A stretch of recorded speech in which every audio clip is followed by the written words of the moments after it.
Hey, what's up, amigos? Today we're going to talk about lenses for automotive photography.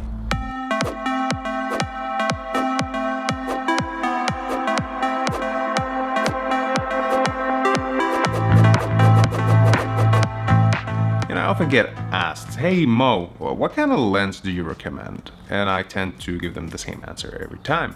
And that is basically, it depends really what you're trying to achieve. So if you're trying to achieve a action shot or a rig shot, then I would recommend a wide lens. The wide lens would portray the motion blur around the car, portray speed, right?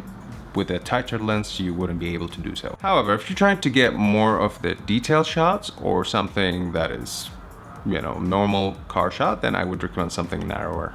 And today I'm going to show you what kind of lenses that I use and how I've used them. Stay tuned.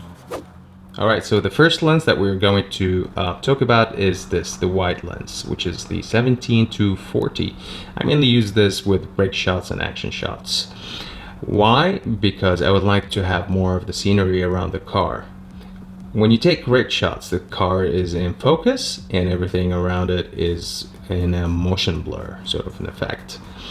If you have a tighter lens, let's say 50 or 80 or 100, you wouldn't be able to show the surroundings of the car, and so you won't have that, sort of an effect that portrays speed, which is the motion blur. So I'd like to show more about the surrounding of the car, and you can see the difference here, right here. So one is with the Camaro. You can see I'm using it at the 17 widest sort of focal length. You can see I have a lot of space around the car, and it sort of portrays that speed and the motion blur around it. In this shot, however, I've used a tighter lens, which is the 24mm.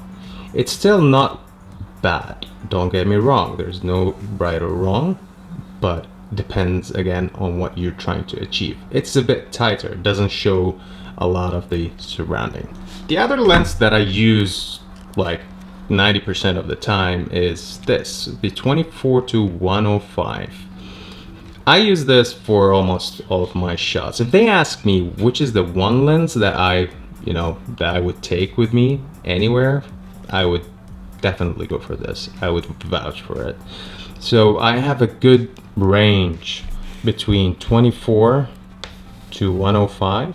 So whether it's a detailed shot, it's reg shot, well, not wide enough, but it would just do the job right. And if I want to get a really nice effect like this portion, I would extend the focal length to its maximum, about 105, and I would shoot. What it does to the image, it compresses the image.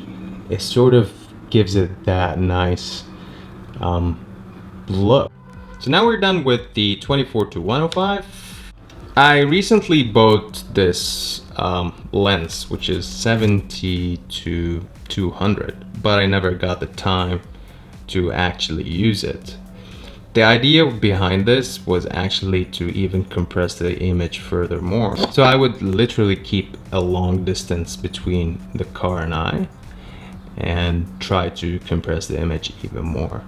I've seen a lot of people using this, and mainly for action sporting event or racing events, doing all this nice cool panning shots, and we're going to try that soon.